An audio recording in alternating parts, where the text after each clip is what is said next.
eh, pribadi yang paling sering berbicara dengan kita itu adalah diri kita sendiri. Dan jika diri kita ini tidak dipenuhi dengan kebenaran firman, kita akan memberikan informasi kepada diri kita itu selalu salah. Itu sebabnya banyak orang stres.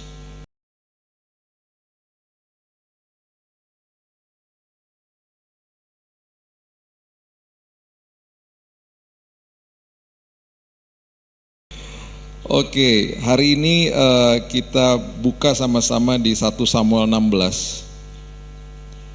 Ini ada sebuah kisah yang sungguh luar biasa. Dan biarlah saya memberikan judul khotbah saya, suara siapa yang kita dengar, karena ini adalah kisah seorang bocah yang mempunyai kesempatan atau alasan yang banyak sebenarnya. Untuk dia sakit hati, untuk dia sombong, untuk dia takut, dan lain sebagainya. Bocah ini namanya Daud. Dan kita nggak bisa langsung, kalau saya sebutkan nama Daud, pasti korelasinya adalah Goliat. Sebelum Tuhan tempatkan dia di dalam sebuah panggung kehidupan yang salah satu panggung terbesar di dalam sejarah Alkitab, kita perlu memaknai apa yang terjadi sebelumnya. Karena bocah ini memilih untuk mendengar suara kebenaran, bukan suara yang lain. Nah, Bapak Ibu, pribadi yang paling sering berbicara dengan kita itu adalah diri kita sendiri. Dan jika diri kita ini tidak dipenuhi dengan kebenaran firman, kita akan memberikan informasi kepada diri kita itu selalu salah. Itu sebabnya banyak orang stres. Saya tidak pernah akan capek-capek untuk ingetin jemaat bahwa jangan anggap enteng firman Tuhan. Karena firman itu adalah makanan buat roh sama jiwa kita, dan sama seperti kita makan setiap hari buat tubuh kita, itu masuknya lewat mulut. Firman Tuhan itu yang menguatkan dan menjadi makanan bagi roh sama jiwa kita, dan masuknya lewat mata sama telinga. Makanya kalau kita anggap enteng firman, yang firman dikatakan firman menopang hidupnya manusia, berarti firman adalah fondasi dari hidupnya manusia. Kita nggak punya fondasi.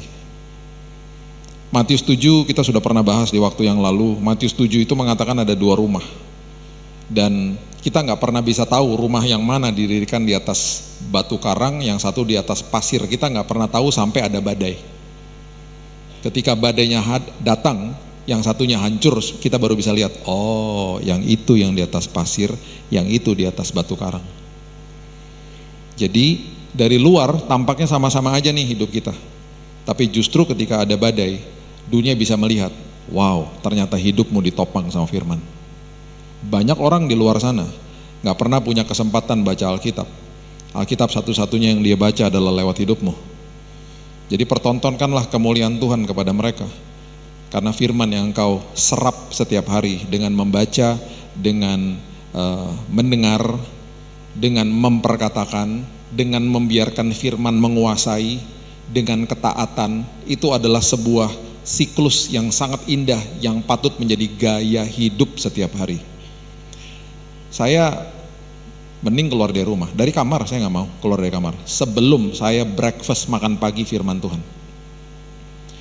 Nanti pulang dari sini malam-malam kalau saya lagi di luar kota, kita tetap ada mesbah keluarga, kita video call pasti nanti. Anak saya satu tinggal jauh dari saya, dia berbeda waktu sama saya 12 jam. Tiap hari kita telepon. Kita kalau malam ya dia baru bangun. Kenapa? Karena itu warisan yang paling hebat yang kau bisa berikan kepada anak-anakmu. Nah, Daud ini mulai sebuah kisah yang kalau kita baca kisahnya, dia bisa memilih suara-suara yang membuat dirinya itu bisa mempunyai keputusan yang sangat salah dalam hidupnya. Dan bahkan bisa akhirnya menunda rencana Tuhan dalam hidupnya dia. 1 Samuel 16, ayat yang pertama tuh mengatakan begini, berfirmanlah Tuhan kepada Samuel, berapa lama lagi engkau berduka cita karena Saul? Bukankah ia telah kutolak sebagai raja atas Israel? Isilah tabung tandukmu dengan minyak dan pergilah. Aku mengutus engkau kepada Isai orang Bethlehem itu, sebab di antara anak-anaknya telah kupilih seorang raja bagiku. Kita udah tahu lah kisah ini ya. Jadi kalau kita baca 1 Samuel 15 itu Saul nggak taat Bapak Ibu. Dia harusnya menumpas ya Raja Agag dan seluruh Amalek. Dia masih menyisakan ternak-ternaknya yang kemudian dia dengan dalih dia katakan kan ini buat pengorbanan. Makanya timbul ayat yang saya sangat suka dalam bahasa Inggrisnya, dikatakan 1 Samuel 15 ayat 22, obedience is far greater than sacrifice. Ketaatan itu lebih dahsyat daripada pengorbanan. Karena itu, karena dia nggak taat, urapannya diambil daripadanya. Dia adalah Raja Israel yang pertama. Dan kemudian Tuhan katakan kepada Nabi Samuel, berikan urapan itu kepada the next king, raja berikutnya, namanya Daud. Dan akhirnya mungkin Samuel bercengkerama dengan Tuhan, menanya ada di mana. Tuhan bilang, ke Bethlehem. Salah satu dari anaknya Isai akan aku urapi menjadi raja yang berikutnya. Anaknya Isai ada 8. Kamu masuk ke rumahnya, kamu lihat anak-anaknya. Dan ini yang terjadi ayat yang ke-6. Ketika mereka masuk dan Samuel melihat Eliab. Eliab ini anak yang pertama. Ikuti perlahan-lahan. Kalau enggak Bapak Ibu akan miss cerita ini. Ikuti satu-satu, nanti akan ada kata-kata atau nama yang saya akan katakan, jangan lupa. Ya, karena ini semuanya ada kaitannya dengan suara dalam kehidupannya Daud. Sungguh indah. Kita hanya bahas 2 pasal aja. Ya, kita eksposisi ringan aja supaya Bapak Ibu paham apa yang terjadi. Ketika mereka masuk dan melihat Eliab. Eliab ini anak pertama dari Isai. Lalu pikirnya, sungguh di hadapan Tuhan sekarang berdiri yang diurapi. Kenapa? Karena dia seorang prajurit. Dia badannya pasti besar, dia perawakannya pasti bisa menjadi seorang pemimpin atau seorang raja. Tetapi berfirmanlah Tuhan kepada Samuel, janganlah pandang parasnya atau perawakannya yang tinggi, sebab aku telah menolaknya. Bukan yang dilihat manusia, yang dilihat Allah. Manusia melihat apa yang ada di depan mata, tetapi Tuhan melihat hati. Lalu Isai memanggil Abinadab. Abinadab ini anak yang kedua.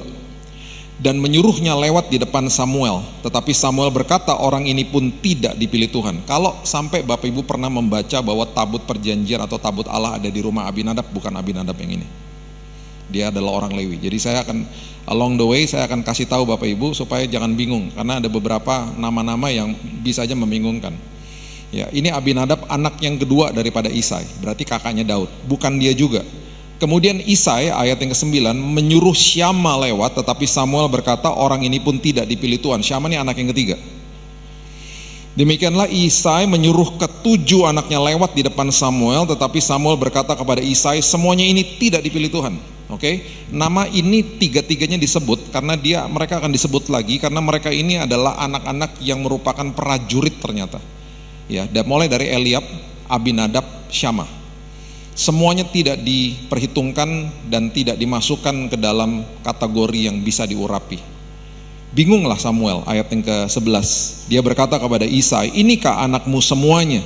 Jawabnya, masih tinggal yang bungsu tetapi sedang mengembalakan kambing domba. Oke, perhatikan kalimat mengembalakan kambing domba, karena ini akan diulang-ulang.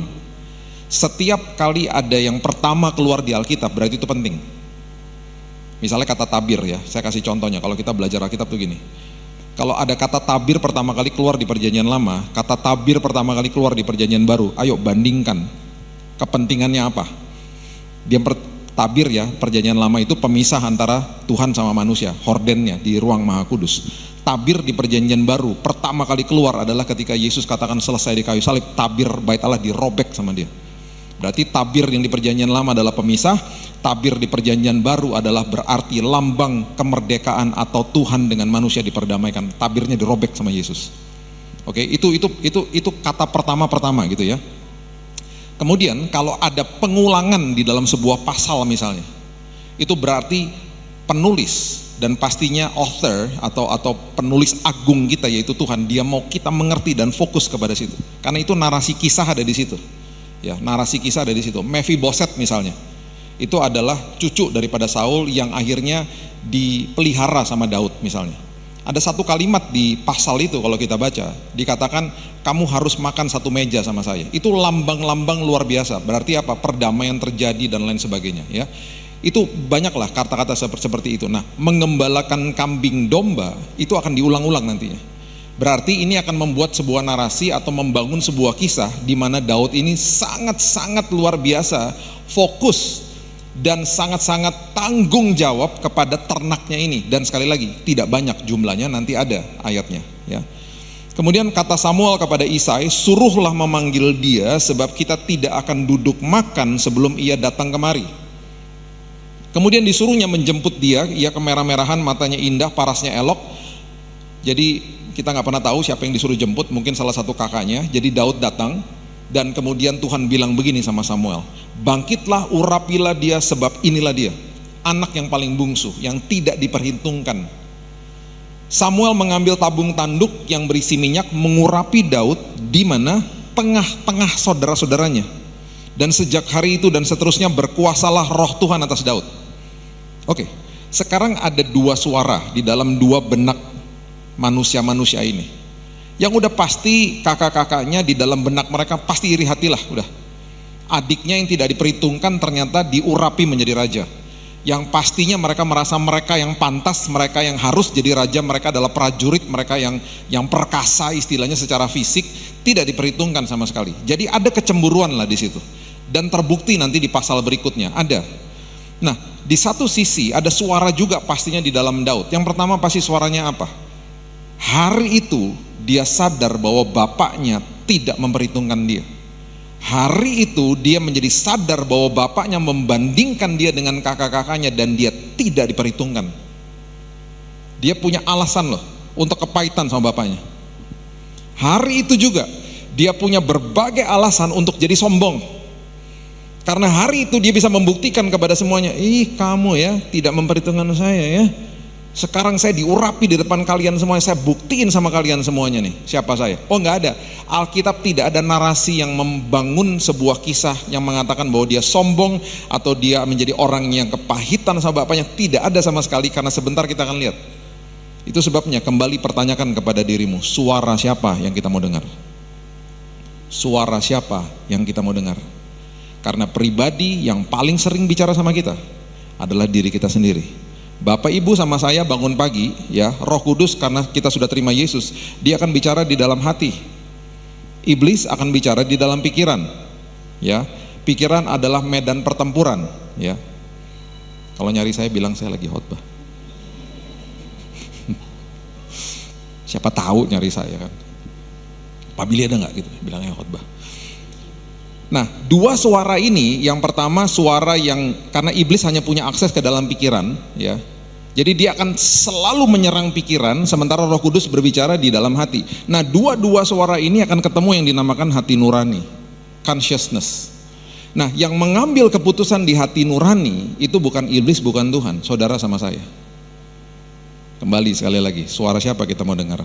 Makanya, kalau kita tidak isi kehidupan kita dengan firman, gimana imannya bertumbuh? Gimana kita bisa mengatakan kepada diri kita sendiri sebuah suara kebenaran? Roma 10 ayat 17, coba ayat yang sangat populer kok. Populer sekali ayat ini. Kita pasti udah tahu lah semua ayat. Roma 10 ayat 17. Firman Tuhan bilang apa? Iman timbul dari apa? Pendengaran. Iman timbul dari apa? Pendengaran. Pendengaran apa? Sosmed, drakor, Netflix, bukanlah. Pendengaran akan apa? Pendengaran oleh firman Kristus. Jadi jangan salahin Tuhan, jangan salahin siapa-siapa kalau iman kita nggak pernah bertumbuh. Dan ketika nanti ada sebuah cobaan atau ujian kita akan rontok, ya jangan salahin lah. Kenapa? Karena nggak pernah dibangun fondasinya. Ibrani 1 ayat 3 mengatakan firman itu yang menopang hidup manusia. Kenapa sih? Kenapa firman? Karena firman itu digunakan sama Tuhan untuk menciptakan sesuatu yang tidak ada jadi ada. Itu firman. Yang nggak ada jadi ada. Semua yang kita lihat di dalam ruangan ini, semua tubuh yang ada di dalam ruangan ini diciptakan oleh firman. Semua alam semesta diciptakan sama firman. Semua benda-benda yang ada di dalam ruangan ini diciptakan oleh firman secara tidak langsung. Kenapa? Semua yang ada di sini bahan bakunya, semua benda yang kita lihat itu sudah terkandung di kandungan bumi atau di atas permukaan tanah, yang sudah diciptakan dan diberikan oleh Tuhan kepada manusia. Jadi kalau kita tanya hari ini, apakah HP saya bisa ditemukan 1000 tahun lalu? Bisa aja, tapi otaknya manusia belum dibukain sama Tuhan. Jadi manusia bukan menciptakan, manusia menemukan apa yang Tuhan ciptakan. Manusia diberikan kepandaian untuk merangkaikan unsur-unsur dan elemen ini menjadi sebuah benda. Menjadi kursi, menjadi HP, prosesor, karpet dan lain sebagainya. Ini semua diciptakan karena memang sudah ada unsur dan bendanya di dalam kandungan tanah. dan di atas permukaan seperti kayu dan lain sebagainya. Dan ada juga bahan-bahan organik yang menjadi makanan bagi manusia. Itu Tuhan, semuanya lewat apa? Firman. Terus kita mau sok tahu lagi, kita bilang apa? Saya nggak butuh lah. Yang penting makan tiap hari, makan jasmani udah cukup lah. Firman nanti sekali-sekali aja, nanti pas ke ibadah aja. Nggak bisa. Nggak bisa, setiap hari itu adalah makanan yang paling sehat buat roh sama jiwa kita. Dan itu yang mengatakan firman itu menopang. Itu sebabnya suara yang kita dengar akhirnya benar. Suara kebenaran yang kita dengar akhirnya.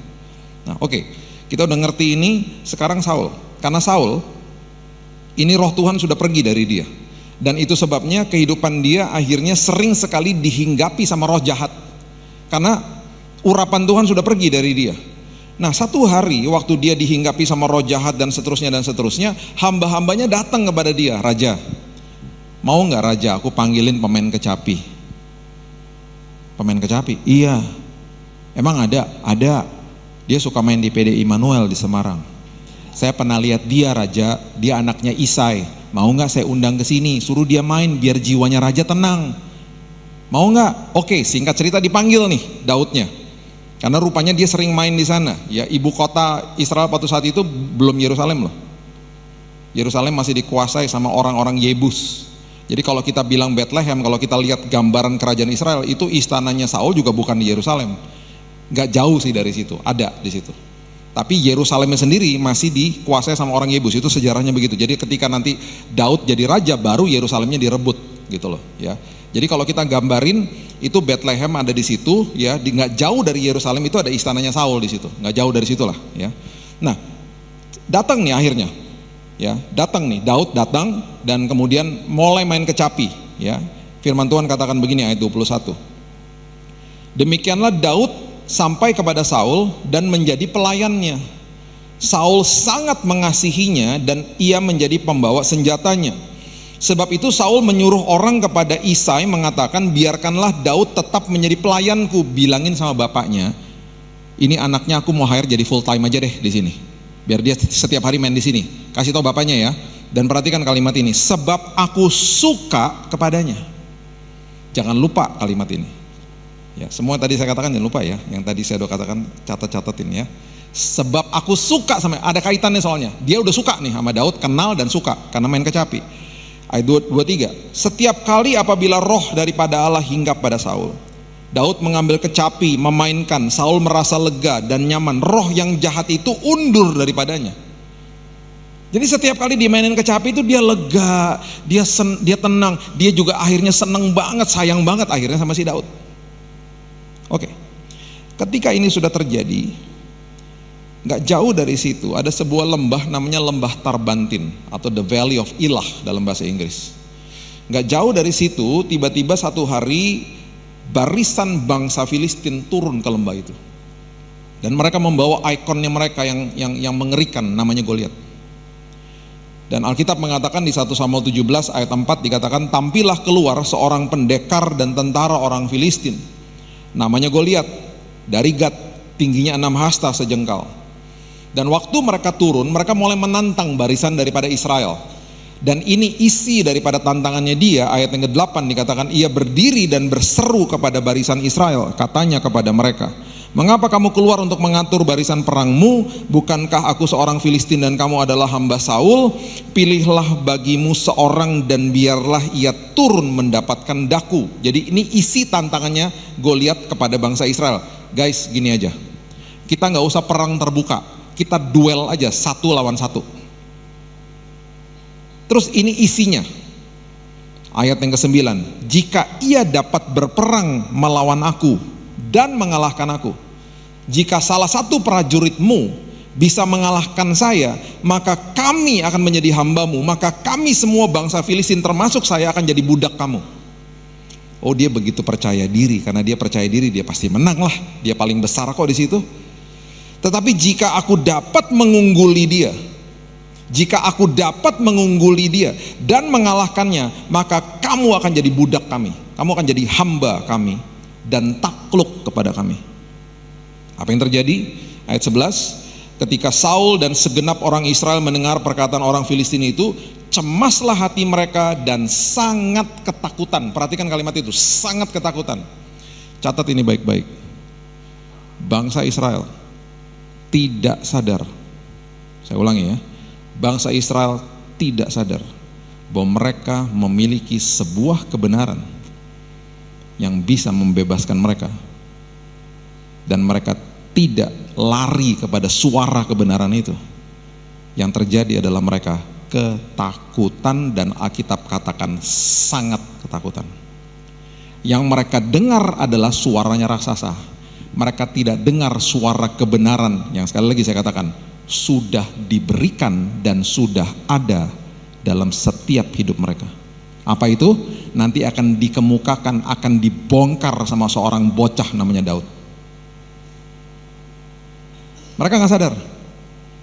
Dan itu ironis bagi kita juga orang Kristen, menjadi pengingat bagi kita. Ketika kita begitu ketakutan sama sesuatu, kita nggak sadar ada 7.000 lebih janji firman Tuhan. Kenapa?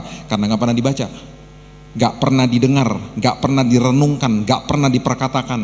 Makanya firman Tuhan selalu katakan apa? Di Matius 6 ayat 31, Yesus bilang apa? Jangan khawatir dan berkata. Ada kata berkata, apakah yang akan kamu makan, minum, dan pakai? Hati-hati, kenapa? Karena gini, apapun yang kamu katakan, telingamu akan dengar. Dan kalau kamu dengar hal-hal negatif yang kamu katakan sendiri, stres kamu. Makanya hati-hati dengan perkataan kita. Saya punya teman ya, susah tidur, karena dikit-dikit dia suka latahnya begini, mati aku gitu. Dikit-dikit mati gitu. Nanti kalau lupa apa, aduh mati gua gitu.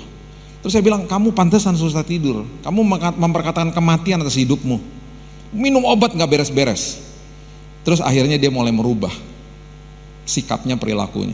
Satu hari dia ngomong begitu di depan saya, karena susah kan kalau berubah kan perlu waktu ya. Ada lupa barang atau apa gitu, mati aku. Terus ada saya di depan, sorry Bill, hidup aku hidup Bill, aku hidup. Bapak Ibu, memerlukan waktu beberapa bulan untuk dia membiasakan dirinya. Hari ini lepas obat, tidur nyenyak tiap hari. Hanya sederhana sebuah perkataan yang mengutuki dirinya sendiri. Hati-hati loh dengan perkataanmu. Jadi kalau ada masalah ngomong gini sama dirimu. Kalau ada orang tanya, ada masalah ya? Betul ada masalah, itu realitanya. Tapi Tuhan saya lebih besar dari masalah saya. Betul saya ada masalah, itu realitanya. Tapi masa depan aku, bahkan hari esok, Tuhan sudah mendahului aku. Dan dia sudah menyiapkan yang terbaik buat aku. Mulai latih hidupmu supaya engkau mendengar perkataan-perkataan kebenaran, suara kebenaran dalam hidupmu. Contoh sederhana gini, pernah gak Bapak Ibu ngobrol sama seorang teman yang kita lama-lama capek ngomong sama dia karena gak enak tektokannya. Jadi kita ngomong apa, ntar ditimpalin sama dia dan dia harus lebih seru pokoknya. Jadi kita ngomong sesuatu, aku tuh kemarin nih gini. Oh dia ngomong, oh ya kalau aku gini, kalau aku gini. Oh kita capek, lama-lama kita jadi, ini orang bawel banget sih gitu. Kita pokoknya gak bisa selesaikan, diselak terus sama dia, dipotong-potong sama dia, pokoknya dia punya cerita lebih seru.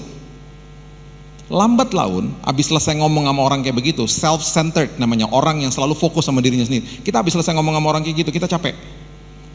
Orang itu cakap berbicara, tetapi tidak cakap berkomunikasi. Nah, kita sama diri kita sendiri bisa melakukan hal yang sama loh sama diri kita sendiri. Kalau kita bersungut-sungut, kalau kita marah terus kita mengeluarkan kata-kata negatif, mungkin di saat itu puas jiwanya, wow dipuaskan gitu, kan dikeluarin semuanya. Tapi tiba-tiba tidak ada kelegaan, tidak ada kepuasan, tiba-tiba depresi, karena diri kita menjadi pribadi yang cakap berbicara mungkin, tetapi tidak cakap berkomunikasi dengan diri sendiri. Itu sebabnya ada kuasa di balik ucapan syukur.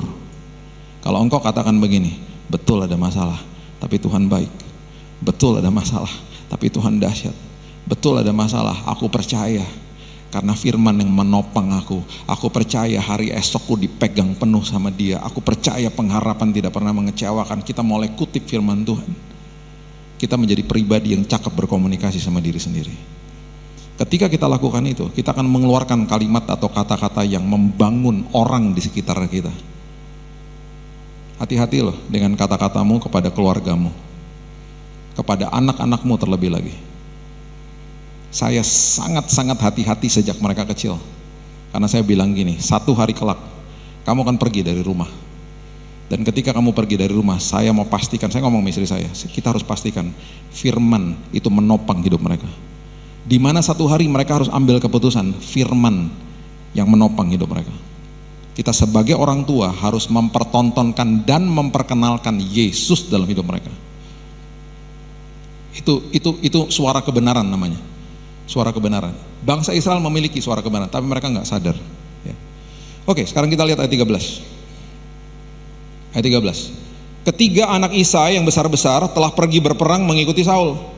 Nama ketiga anaknya yang pergi berperang itu ialah Eliab, anak sulung. Anak yang kedua ialah Abinadab, anak yang ketiga Syama. Ya, diulang lagi kan seperti tadi ya. Jadi Alkitab lagi kasih tahu sama kita, mereka ini prajurit. Mereka ikut Saul, mereka prajurit. Daudlah yang bungsu, ayat 14. Jadi ketiga anak yang besar-besar itu pergi mengikuti Saul. Tetapi Daud, perhatikan ayat 15. Tetapi Daud selalu pulang daripada Saul habis main kecapi untuk apa? Keluar lagi kalimat ini, menggembalakan domba ayahnya di Bethlehem. Ini kambing dombanya penting banget buat dia.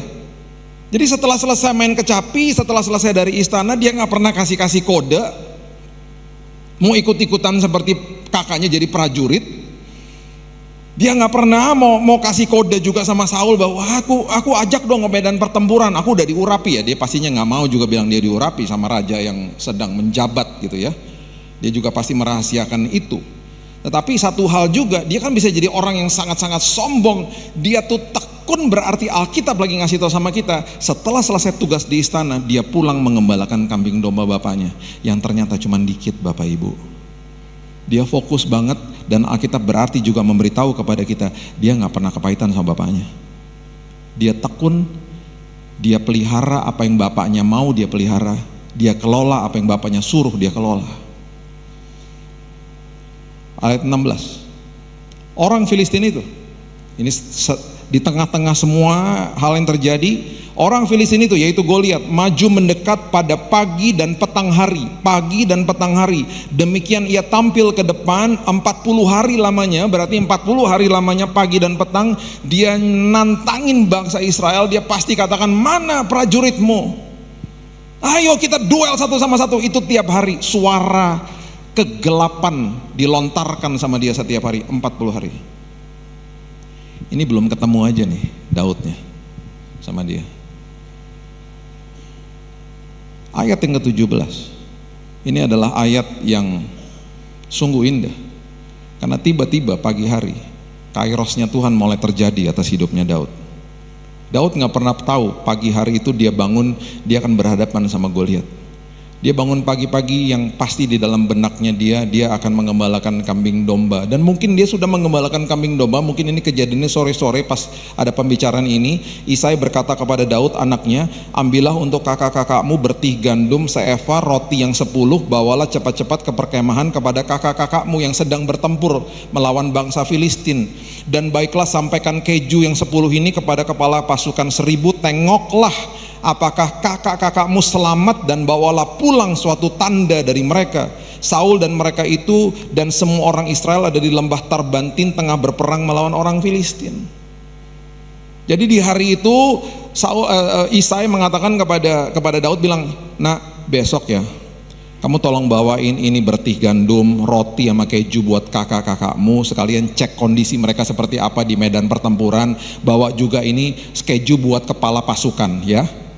Mereka itu semuanya ada di lembah Tarbantin, ya nak ya.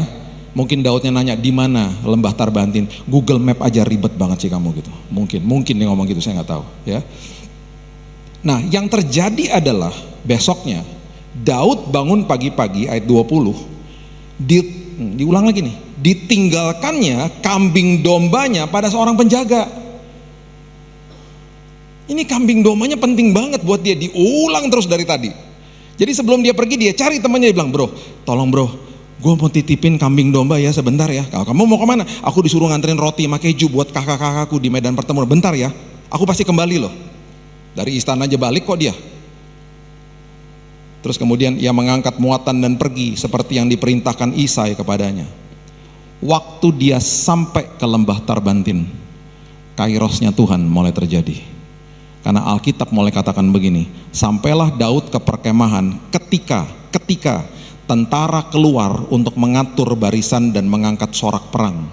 Kalau ini nggak terjadi, waktu dia datang dia ngedropin roti sama keju sama bertih gandum toh. Kalau dia nggak dengar sorak perang, ada kemungkinan besar dia dropin, dia tanya, kakak-kakak, abang-abang aku aman kan? Aman. Mungkin ketemu, mungkin enggak, dia udah tahu kondisinya aman semuanya, dia titipin, dia lakukan apa? Balik. Ngapain? Mengembalakan kambing domba. Karena dari tadi Alkitab katakan setelah selesai tugas pasti pulang, selesai tugas pasti pulang, dan sebelum pergi aja dititipin kambing dombanya.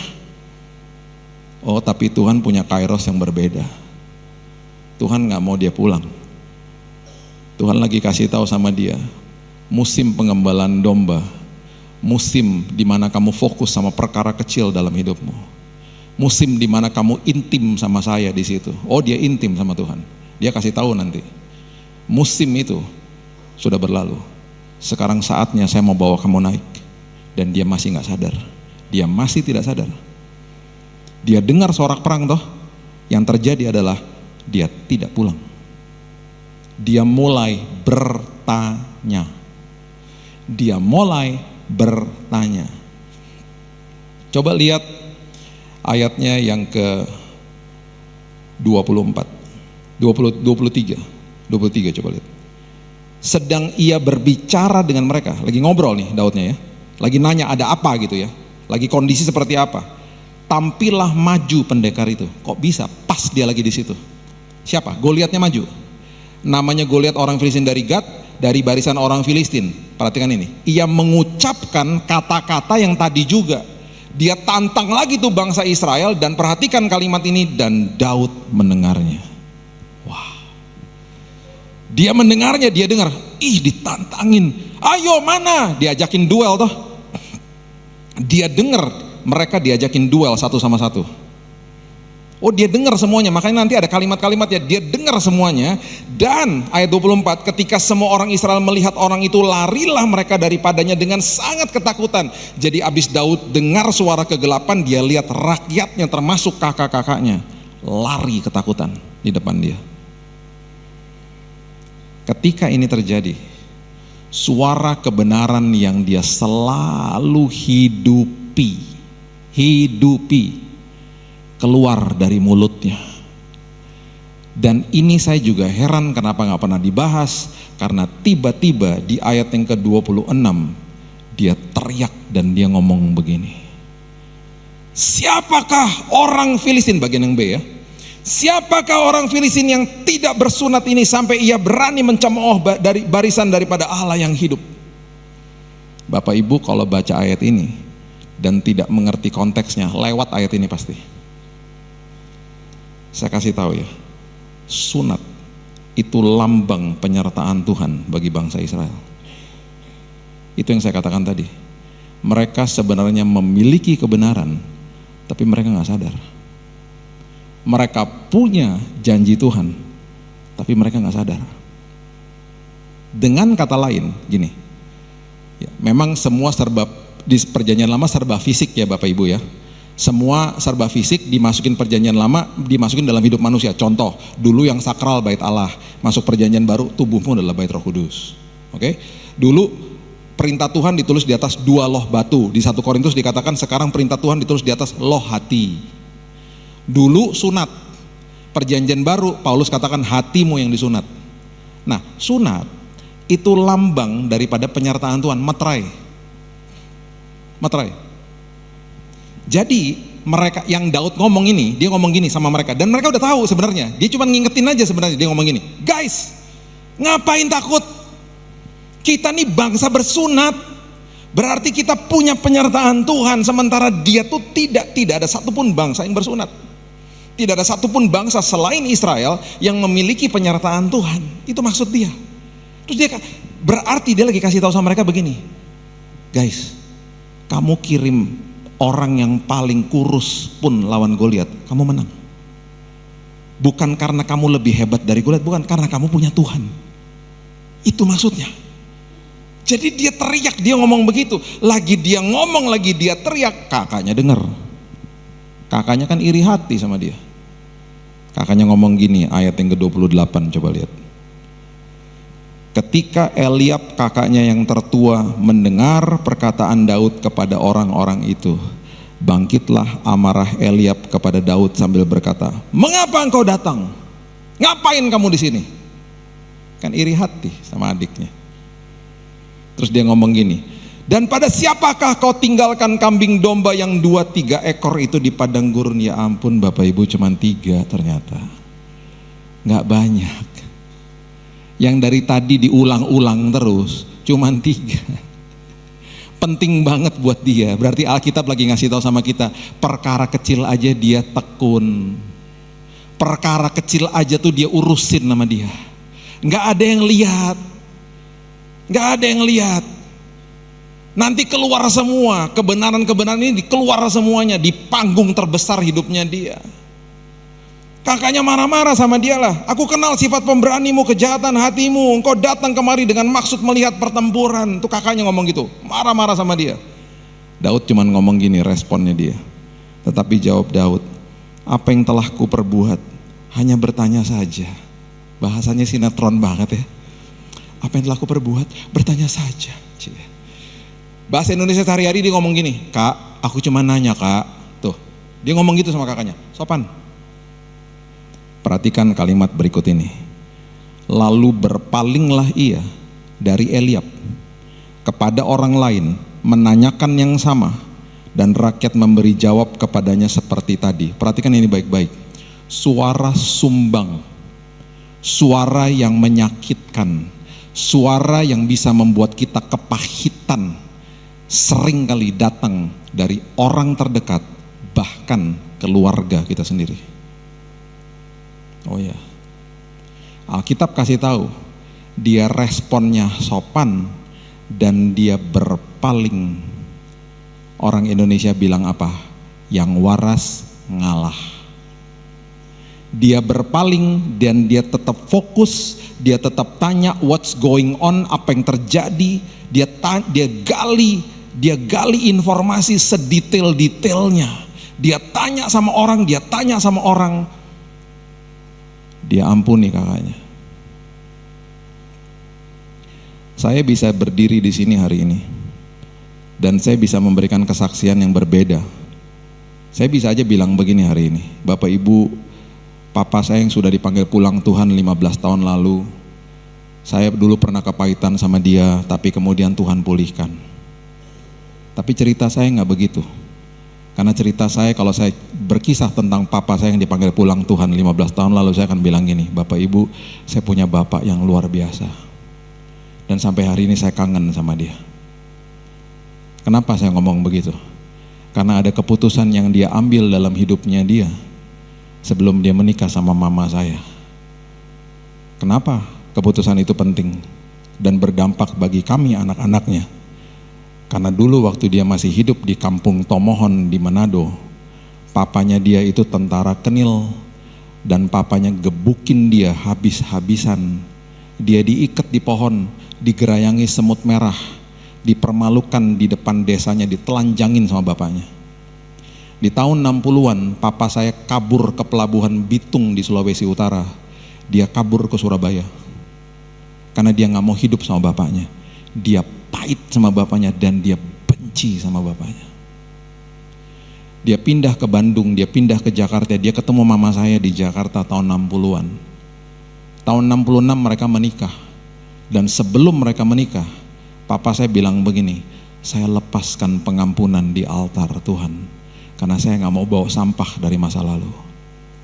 Saya gak pernah lihat dia di rumah gebukin mama saya, gebukin anak-anaknya, gak ada. Gak ada. Kata-kata kasar gak ada. Kenapa? Kalau dia tidak lakukan itu, lingkaran setannya terus berlangsung di keluarga dia. Oh, kami digebukin, KDRT terjadi di rumah. Karena apa yang diperlakukan buat dia, kalau dia gak bereskan, itu kebawa kepada keluarga berikutnya. Dia kasih bunga sama mama hampir tiap bulan. Sampai kadang-kadang kita bilang, "Pah, please deh, bunga melulu." Itu kan cukuplah ulang tahun sama pas lagi Valentine misalnya, dia bilang emangnya cuma ulang tahun aja, dia bilang gitu.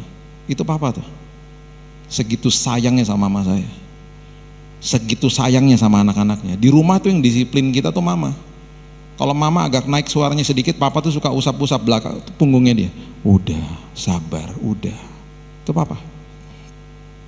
Dia sosok pribadi yang masuk ke kamar ngomong gini sama saya. Udah SMA lo kamu, Bill. Udah punya pacar belum? Itu papa. Saya kangen makanya sama dia. Saya bisa berbeda loh kisahnya. Dia lepaskan pengampunan. Bapak ibu sakit hati normal, jangan sampai kepahitan. Dengar suara kebenaran. Kalau engkau pernah disakiti, lepaskan pengampunan. Respon dengan sopan, berpalinglah. Teruskan hidupmu, fokus sama karya Tuhan dan rencana Tuhan dalam hidupmu. Dan jangan pernah bela dirimu sendiri, karena ayat berikutnya mengatakan sesuatu yang sangat indah. Ayat 31 mengatakan begini, terdengarlah kepada orang perkataan yang diucapkan oleh Daud. Kan dia ngomong, dan ini perkataan, perhatikan ini baik-baik, izin untuk bertempur atau duel sama Goliat tidak akan pernah keluar kalau tidak diizinkan sama Raja Saul, betul?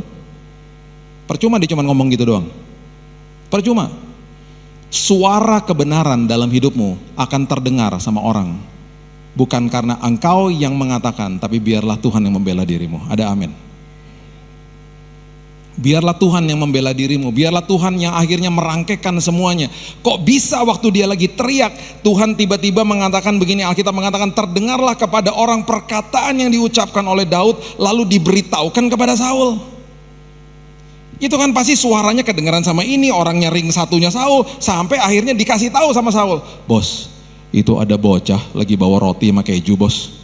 Terus dia ngomong, ya, itu dia teriak-teriak di luar bos. Dia bilang katanya kalau kita bangsa bersunat kan berarti kita pasti menang lawan Goliat. Benar juga ya bos ya, gitu. Pasti ada yang ngomong begitu. Terus Alkitab mengatakan apa di ayat yang ke 31 ini? Dan Saul menyuruh memanggil dia.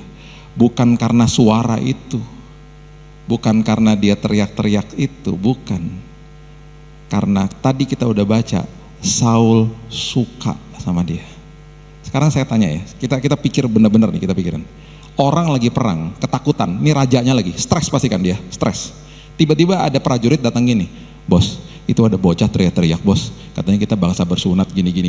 Dia mikir apa? Dia raja loh, dia mikir apa? Itu orang mau ngatur-ngatur aja, suruh pulang, buat ribet aja, lagi pusing soalnya dia. Bukan karena perkataannya Daud, bukan. Tapi waktu dia dengar, siapa bocahnya? Daud. Ada Daud? Oh ya? Suruh masuk sini, bawa kecapi gak dia gitu. Karena dia tahu kalau dia stres, dia cuma dengar kecapi dia tenang kok. Jadi karena dia dengar nama Daud, Saul menyuruh memanggil dia. Kairosnya Tuhan terjadi. Satu step demi satu step. Dan semua yang dia lakukan, itu dia dibawa naik sama Tuhan. Semuanya karena suara kebenaran yang dia dengar. Ayat 32, ya sebentar lagi saya selesai nih. Ayat 32, kalimat pertama yang ketika dia berjumpa sama Saul, gak ada basa-basi. Berkatalah Daud kepada Saul, janganlah seorang menjadi tawar hati karena dia.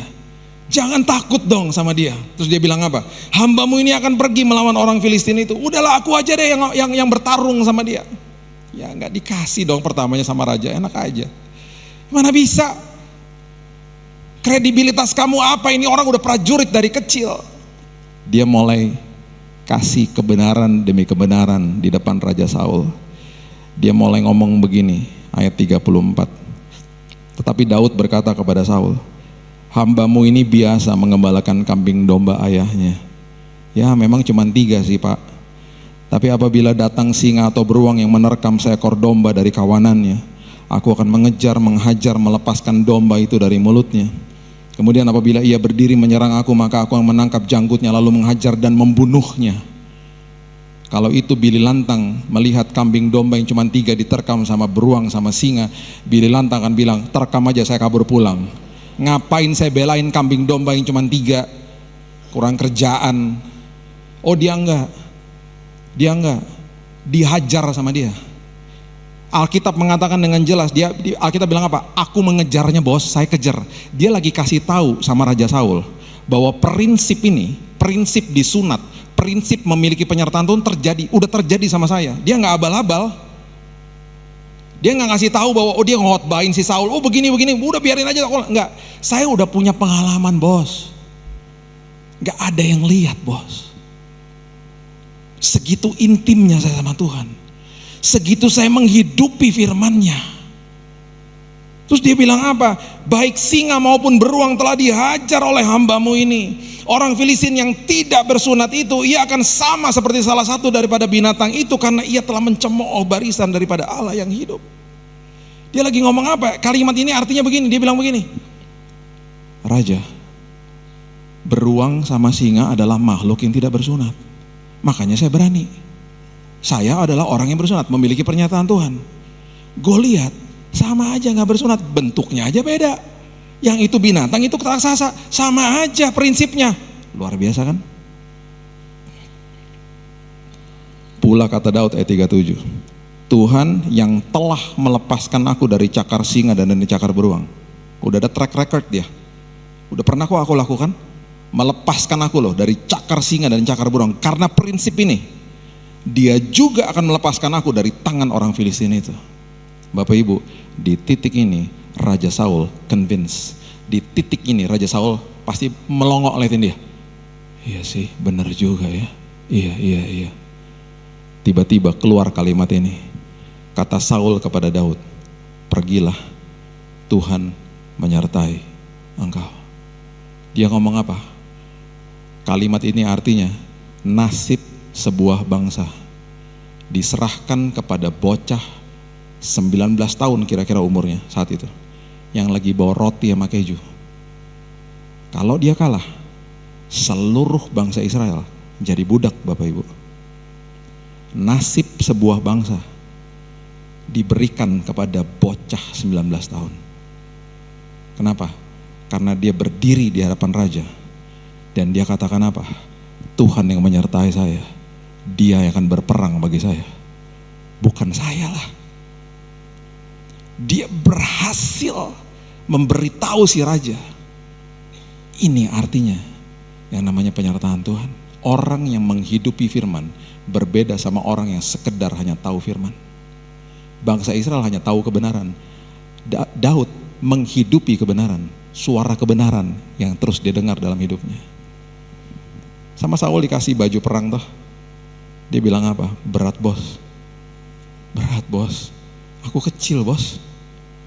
Terus kamu mau bawa apa? Saya cuma perlu 5 batu.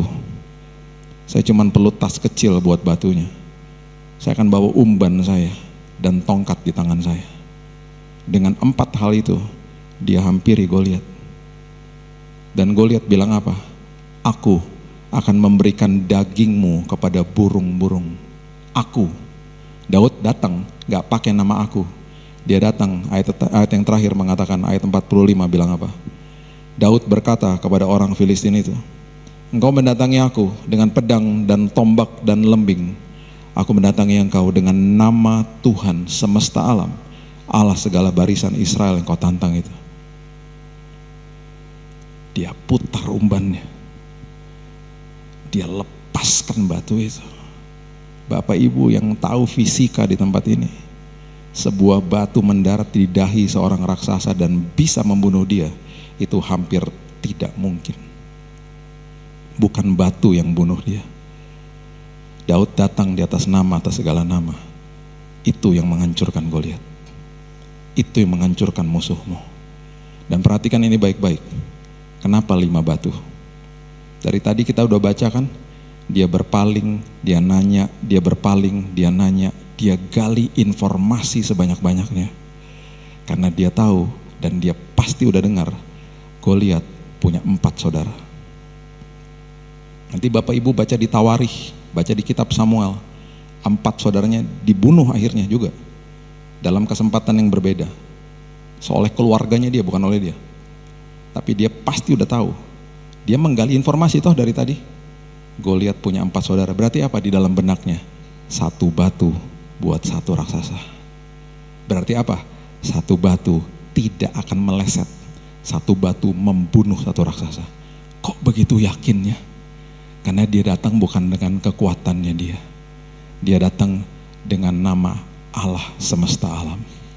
Itu sebabnya kalau ada suara kegelapan di depanmu hari ini, baik itu bentuknya penyakit lah, bentuknya sebuah masalah yang pelik lah, hampirilah dan katakan begini, Tuhan, aku cuma punya air mata, aku cuma punya lutut untuk bertelut Tuhan, untuk berdoa.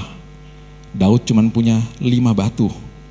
Di dalam benaknya dia tahu, apapun kecil di tangan saya kalau bermitra sama Tuhan jadi perkara besar. Tongkat di tangannya Musa, bermitra sama Tuhan, lautan kebelah. 5 roti dan 2 ikan di tangan Yesus, ribuan orang makan.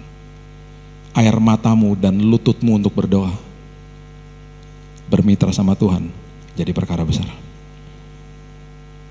Sikapi apa yang Alkitab katakan, hidupi apa yang Alkitab katakan. Karena ini bukan sekedar sejarah, ini betul-betul sesuatu yang terjadi. Daud nggak pernah tahu bangun pagi dia akan berhadapan sama Goliat. Dia nggak pernah tahu satu hari kisahnya akan diceritakan di Semarang di PD Immanuel. Dia mana tahu? Dia hanya hidupi hari demi hari. Dia menghidupi firman dalam hidupnya.